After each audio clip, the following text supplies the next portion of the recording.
sistema ABO. É o sistema de herança sanguínea, tá? Ele é o sistema, então, que determina os tipos sanguíneos. Bom, nós sabemos de antemão que existem 4 tipos sanguíneos: o tipo A, o tipo B, o tipo AB e o tipo O. Todos esses 4 tipos sanguíneos são determinados geneticamente. Ah, professor, você acha que o Enem pode cobrar os tipos sanguíneos de forma genética? Não creio dessa forma. Eu creio que se eles forem cobrar alguma coisa com relação aos tipos sanguíneos, eles podem cobrar, por exemplo, o sistema de transfusão sanguínea. Isso eu acho que eles podem cobrar, tá? Então, eu vou passar uma tabelinha aqui para vocês com as principais características do sistema BO e depois eu vou falar do sistema de transfusão, tá bom? E do sistema de determinação sanguínea também. Então vamos lá. Então nós temos o sistema A, B, AB e O. Esses são os 4 tipos sanguíneos que nós temos, certo? Então, esses 4 tipos sanguíneos são determinados por alelos. Por que por alelos? Ué, porque a determinação sanguínea é uma determinação genética. Simples. Se ela é uma determinação genética, ela é determinada por genótipo. Consequentemente, os tipos de sangue são o que a gente chama de fenótipo, certo?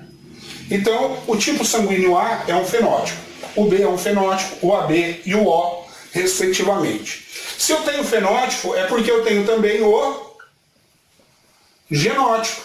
Então, o genótipo é o conjunto de alelos que determina o meu fenótipo. Então, vamos lá. Quais são os genótipos possíveis para o tipo de sangue A? Bom, eu tenho o alelo isão A, o alelo isão B. Eles são codominantes, tá? Eles são, na verdade, o que a gente chama de alelos múltiplos. Então, eu tenho o isão A e o isão B. O isão A determina a produção da proteína A. O isão B determina a produção da proteína B, certo? E eu tenho o alelo recessivo, que a gente chama de isinho. Então, observe que entre o isão A e o isão B eu coloquei um igual, porque eles são codominantes. E ambos são maiores do que o isinho. Então, o isinho é o nosso recessivo, certo?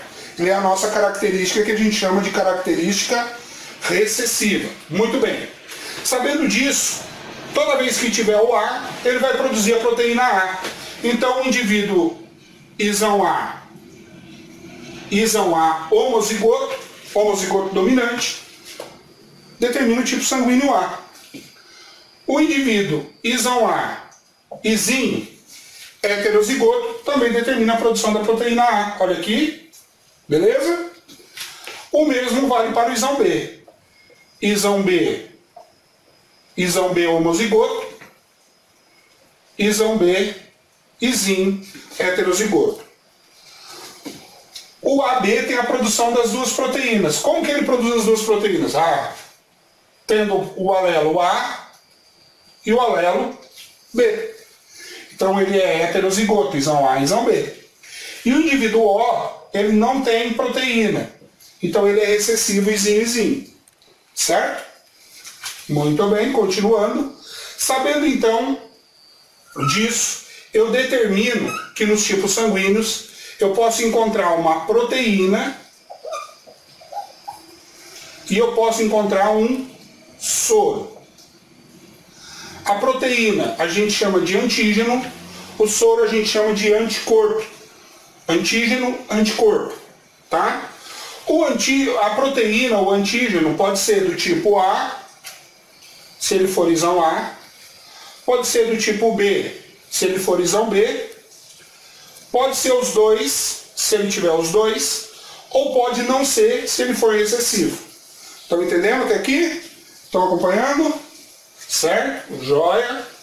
O soro, ele pode ser de dois tipos. Ele tem o soro anti-A e o soro anti-B. O indivíduo que tem o sangue A, que tem a proteína A, ele produz o soro que a gente chama de anti-B. E aqui, pessoal, está a principal dificuldade dos alunos de entender isso aqui. Olha lá. O sangue A produz o anticorpo anti-B. Por quê? Porque se eu tenho sangue A e eu recebo uma transfusão sanguínea de sangue B, os meus anti-Bs na minha corrente sanguínea vão identificar essa proteína B e vão fazer um processo de coagulação, tá? Então eu vou morrer, ok? Então o sangue A possui o anti-B, o sangue B possui o anti-A, certo? O indivíduo AB, olha só a sacada, ele tem tanto proteína A quanto proteína B, então ele não pode ter nem anti-A nem anti-B, então ele não tem anticorpo. Isso aqui vai ser importantíssimo na hora da gente estudar a transfusão sanguínea. E o sangue O, ele tem tanto o anti-A quanto o anti-B. Ele tem os dois anticorpos, tá? Isso aqui, pessoal, só vale na hora que o indivíduo for receber sangue, tá? Isso aqui é o que a gente utiliza como informação para transfusão de sangue, certo? Para doar. Então o A em tese vai para o A, o B em tese vai para o B, o AB em tese vai para o AB e o O vai para o O. Não é bem assim que funciona, tá? Não vai ser bem assim que vai funcionar, mas em tese essa aqui é a tabelinha clássica da herança sanguínea. Todo livro que vocês forem estudar sobre a herança sanguínea, vocês vão encontrar essa tabelinha aqui, tá? Em todos eles, certo? Lembrando que a proteína é o antígeno e o soro é o anticorpo, tá bom? Certo? Bom, baseado nessa tabela aqui, então, nós observamos que os tipos sanguíneos são determinados geneticamente. Então o meu tipo de sangue depende diretamente do tipo de sangue do meu pai e da minha mãe. O tipo de sangue do meu filho depende diretamente do tipo de sangue meu e da minha esposa, e assim sucessivamente, certo? Então, isso aqui é o genótipo. Isso aqui a gente utiliza como informação para determinar o mecanismo de tipagem e de transfusão sanguínea, que é o que a gente vai ver agora. Então vamos lá. Bom, então primeiro a gente vai entender o mecanismo de transfusão do sangue, tá? Então o mecanismo de transfusão do sangue depende dos 4 tipos sanguíneos. Então eu tenho o tipo sanguíneo A, o tipo sanguíneo B, o tipo sanguíneo AB e o tipo sanguíneo O, tá? Os 4 tipos sanguíneos. Eu vou montar aqui agora o que a gente chama de diagrama de transfusão sanguínea. Então, o indivíduo com sangue do tipo A, que possui a proteína A, ele pode doar e receber sangue dele sem problema. Então eu tenho sangue do tipo A, eu posso receber sangue do tipo A sem problema nenhum, tá? Entretanto, ele não pode doar para alguns tipos de sangue. Por exemplo, o A não pode doar para o sangue O. Vamos lembrar por quê? Porque no sangue O existe um anticorpo chamado de anti-A. Se ele entrar em contato com a proteína A, coagula, o indivíduo morre. O B é a mesma coisa. O A, o sangue A, não pode doar para o B, porque no sangue B existe o anti-A, que então ele vai fazer o processo de coagulação. Então ele pode doar para ele mesmo e para o AB. O AB tem anticorpo? Não. Então ele também pode doar. Ele não pode receber do AB, tá? Ele não pode receber do AB. Por que não pode, professor? Porque o que ele tem aqui? Proteína B. O que tem no sangue A? O anti-B. Ele reconhece e ele vai fazer coagulação. Então, o indivíduo com sangue do tipo A, ele pode doar e receber do A e pode doar para o AB. Certo? Continuando, o B é a mesma coisa, ó. O B, ele pode doar e receber dele mesmo, sem problema. Ele não pode doar para o O. Por que não pode doar para o O? Porque o O tem o anti-B. Anti-B coagula o sangue. Ele não pode doar para o A porque o A também tem o anti-B. Vai coagular. Ele pode doar para o AB. Por quê? Porque o AB não tem anticorpo. Mas ele não pode receber do AB porque tem a proteína A e no sangue B tem o anti-B. Consequentemente, vai fazer um processo de coagulação, o indivíduo também vai morrer. Certo? Muito bem. Continuando. Vamos lá, no AB. Então o AB pode receber e doar para ele mesmo. Certo? Na hora de receber e doar dele mesmo, ele pode, sem problemas, porque não tem anticorpo. Ele pode receber do A, mas não pode doar, porque o A tem o anti-B, ele vai reconhecer a proteína B. Ele pode receber do B, mas não pode doar, porque ele vai reconhecer o anti-A. Certo? Então, o O não pode receber do AB, certo? Mas ele pode doar para o AB. Olha lá, o sangue O, ele doa e recebe dele. Olha lá, ele doa e recebe dele. Ok? Ele doa para o AB, porque ele não tem anticorpos, ele não tem antígenos, não tem proteína A e não tem proteína B, não vai ser reconhecido. Ele pode doar para o A, porque ele não tem proteína B, então o anti-B aqui não vai coagular. Ele pode doar para o B, porque ele não tem proteína A, o anti-A não vai coagular. Mas ele não pode receber em hipótese nenhuma de nenhum desses tipos sanguíneos. Por quê? Porque ele possui os dois tipos de anticorpos, o anti-A e o anti-B. Consequentemente, ele doa para todos, ele é chamado de doador universal, isso é importante, tá? Ele é chamado de doador universal, importantíssimo. Ao passo que o AB recebe de todos e não doa para ninguém. Então ele é chamado de receptor universal. Receptor universal, tá? Então o O é doador universal, o AB receptor universal. E aí é importante o seguinte: professor, como que o Enem pode cobrar isso? Ele pode cobrar a questão do diagrama, tá? Pedir para você identificar no diagrama quem é o doador universal e quem é o receptor universal. Ele pode pedir esse tipo de coisa, tá? Ou ele pode pedir para você identificar, por exemplo, sangue disponível em hemocentro, tá? Então ele trabalha lá com uma nomenclatura lá, por exemplo, de sangue A 5 litros, sangue B 6, sangue AB 10, sangue O 4, certo?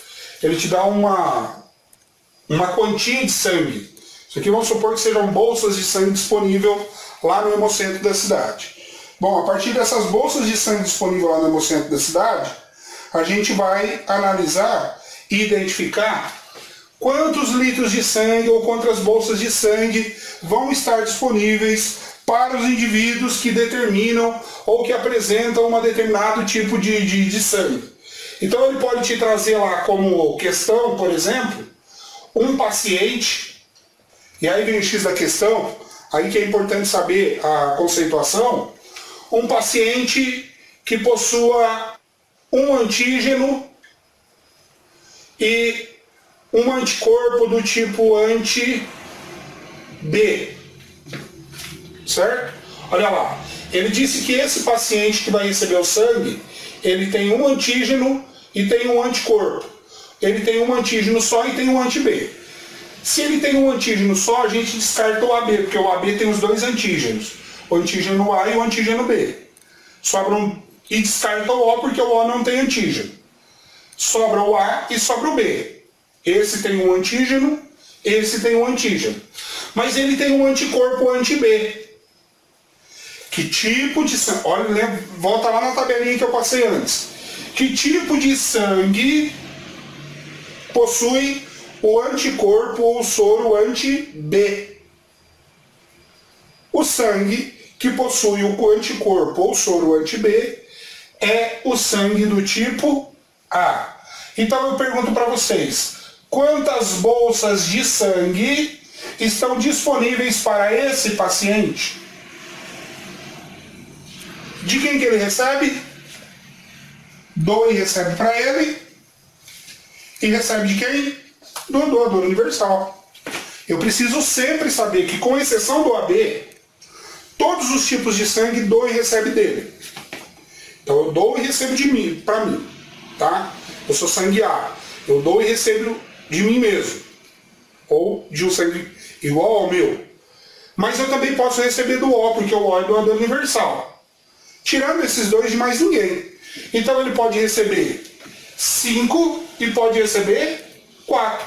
Então quantas bolsas de sangue estão disponíveis para esse indivíduo? 9 bolsas de sangue. Certo, pessoal? Entendido? Tranquilo?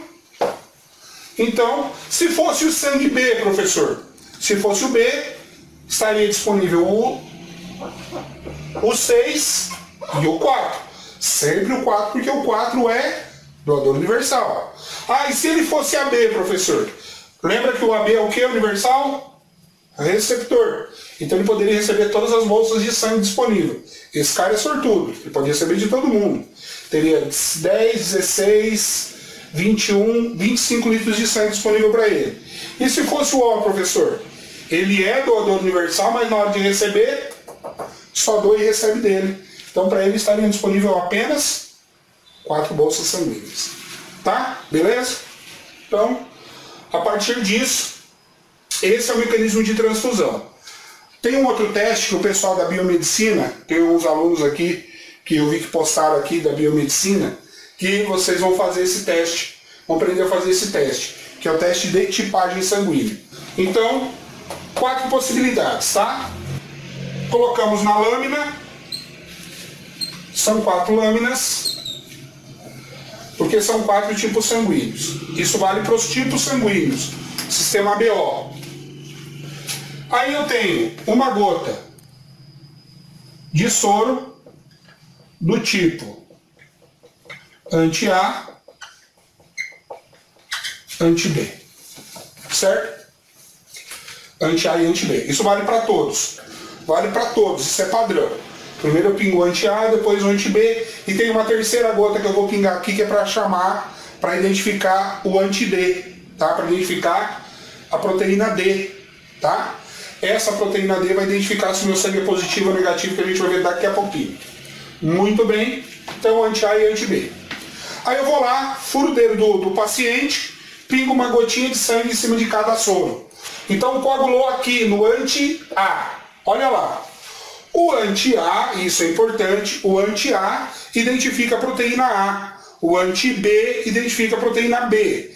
Lembra qual o tipo de sangue que tem a proteína A? O tipo de sangue que tem a proteína A é o sangue A e AB. Qual o tipo de sangue que tem a proteína B? O sangue B e AB, certo? Então o anti-A identifica a proteína A e o anti-B identifica a proteína B. Pergunto, aonde coagulou o sangue? Onde tinha o soro anti-A. Se coagulou no anti-A, que proteína que ele identificou? A proteína A. Que tipo de sangue é esse? Sangue A. Fácil assim, não tem segredo. Onde coagulou é o tipo de sangue que eu tenho, tá? Se coagulou no anti-A, o sangue é A. Se coagulou no anti-B, professor? Se coagulou no anti-B, o sangue é B. Se não coagulou em nenhum dos dois, é porque não tem soro. Quem não tem? Porque não tem proteína. E quem não tem proteína? Ele mesmo, o sangue O. E se coagulou nos dois? Se coagulou nos dois, coagulou no anti-A, porque tem proteína A. Coagulou no anti-B, porque tem proteína B. Que tipo de sangue é? AB. Facinho assim, desse jeito.